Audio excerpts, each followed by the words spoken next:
तैयारी करने वाले बच्चों से ये कहूंगा कि भाई देखो, अगर आप एसएससी जीडी की तैयारी कर रहे हैं तो आपका मैथ्स पूरी तरह से जो जीडी का है वही यूपी पुलिस का है। जीडी का मैथ्स पढ़िए, कोई दिक्कत नहीं आएगी, कोई दिक्कत परेशानी होगी ही नहीं। अगर मैं बात करूं रीजनिंग की, तो भाई साहब रीजनिंग के लिए कुछ चैप्टर्स ऐसे हैं जो आप अपने सिलेबस से देखेंगे, कुछ चैप्टर्स ऐसे हैं जो स्पेशली यूपी पुलिस में अलग हैं। स्पेशली मैं अगर कहूं तो कथन निष्कर्ष सिलोगिज्म वाला चैप्टर थोड़ा सा ज्यादा गहराई से यूपी पुलिस वालों को पढ़ना चाहिए। बाकी तो यार एसएससी जैसी ही रीजनिंग है।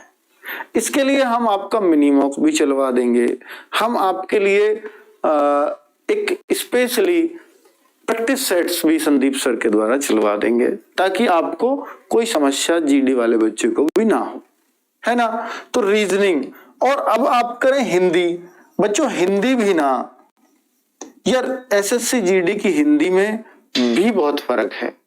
एसएससी जीडी की हिंदी और यूपी पुलिस की हिंदी में बहुत अंतर है। अब आप अगर एसएससी जीडी की हिंदी पढ़ के यूपी पुलिस का टेस्ट देने जाएंगे तो 37 में से हो सकता है 20 एक क्वेश्चन कर पाओ, सिर्फ 20, फिर बाकी 17। और बच्चों जो यूपी पुलिस के हिसाब से हिंदी पढ़ के गया है वो पूरा 37 में से 37 कर देगा। अब ये बहुत बड़ा अंतर क्रिएट हो जाएगा।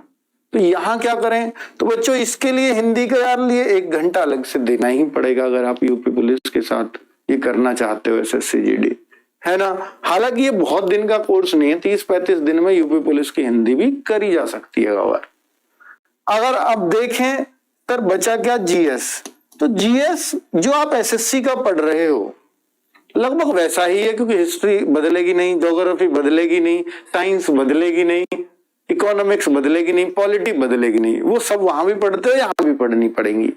लेकिन एक यूपीजीएस और एक्स्ट्रा करनी पड़ेगी, तो आपके लिए दोनों की तैयारी हो जाएगी। इसमें यूपीजीएस और एक्स्ट्रा है यूपी पुलिस के लिए, ठीक है। तो मैंने आपको एक गाइडेंस दे दी है कि आप दोनों को कैसे मैनेज कर सकते हो, कि भाई आप जीएस एसएसजीडी की पढ़ो, यूपीजीएस थोड़ा अलग पढ़ लेना तो जीएस कवर हो जाएगी। और हिंदी आपको 1 घंटे से अलग से निकालना चाहिए, संधि के लिए, समास के लिए, ऐसे सवालों के लिए, छंद, रस, छंद, अलंकार जो जीडी में नहीं आते। स्पेशली उन चैप्टर्स को टारगेट कर लो, लिख लो एक तरफ कि ये चैप्टर मुझे अलग से पढ़ने हैं, ठीक है। रीजनिंग का लिए मैं आपका एक बोल ही रहा हूं कि अलग से प्रैक्टिस सेट चलवा दूं। मैथ्स की आप टेंशन मत लो, जो जीडी में पढ़ रहे हो यूपी पुलिस में आएगा, है ना। तो ये सब कुछ अब आपको क्लैरिटी थोड़ी सी आ गई होगी कि हमें कैसे दोनों को मैनेज करना है बच्चों, ठीक है।